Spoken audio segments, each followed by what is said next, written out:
The Clockmaker's Secrets. In a quiet, forgotten town stood a small shop filled with ticking clocks. The sign above the dusty door read, Elias Thorne, Master Clockmaker. Time repaired, memories restored. Elias was old, with silver hair and eyes that seemed to measure every second of your heartbeat.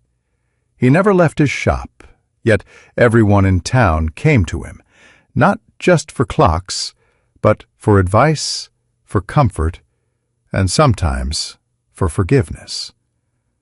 No one knew why he had chosen such a lonely life. Children whispered he was a wizard who could control time.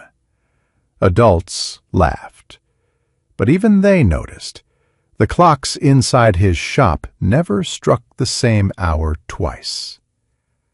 One rainy evening, a young man named Julian arrived at the shop. He was ambitious, clever, and impatient, the kind of person who wanted success faster than time itself could offer. "Master Elias," he said, placing a golden pocket watch on the counter, "this belonged to my father. It stopped working years ago. Can you fix it?" Elias took the watch gently, his old fingers tracing the engraving. "To my son, when time shall teach him patience." He smiled. "This watch doesn't need repair," he said softly. "It needs understanding." Julian frowned. "Understanding? It's just a machine." "Ah," Elias said, "and yet so are we, until something teaches us how to feel." He turned away, wound the watch, and set it on the table. It began to tick again. But the sound was different, deep, like a heartbeat. Julian left, puzzled but impressed. Yet that night, strange things began to happen. The watch ticked faster when Julian grew angry. It slowed when he hesitated. When he lied, it stopped completely. Days turned into weeks, and Julian realized the watch was not measuring time.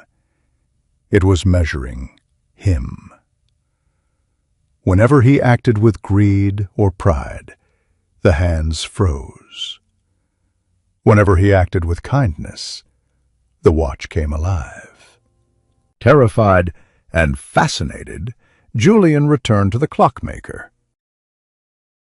"What did you do to it?" he demanded. Elias looked up from his workbench. "I did nothing.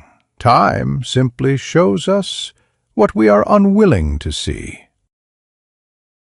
"I don't want this curse," Julian shouted. "Then stop treating it as one," said Elias.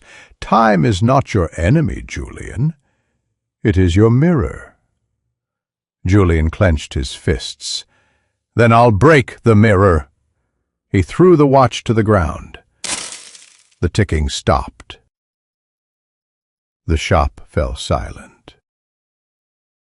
Elias sighed, picked up the shattered pieces, and whispered, "When you destroy the measure of your life, you lose more than time." Years passed.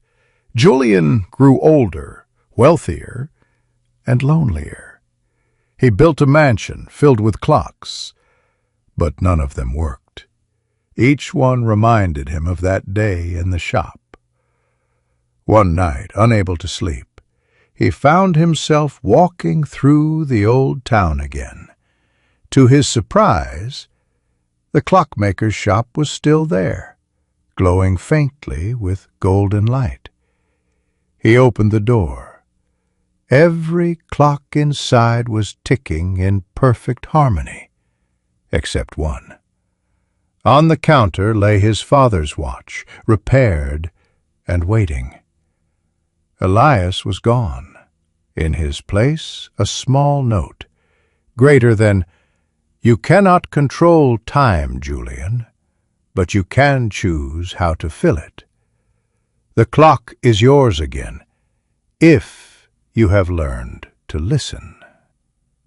Julian wound the watch, placed it against his ear, and heard not just ticking, but laughter, rain, birdsong, every memory he thought he had lost. For the first time in years, he smiled. And outside, the church bells began to ring. The townspeople later said that the clocks in the shop had all stopped at that moment, as if time itself had bowed in silence to the man who finally understood it.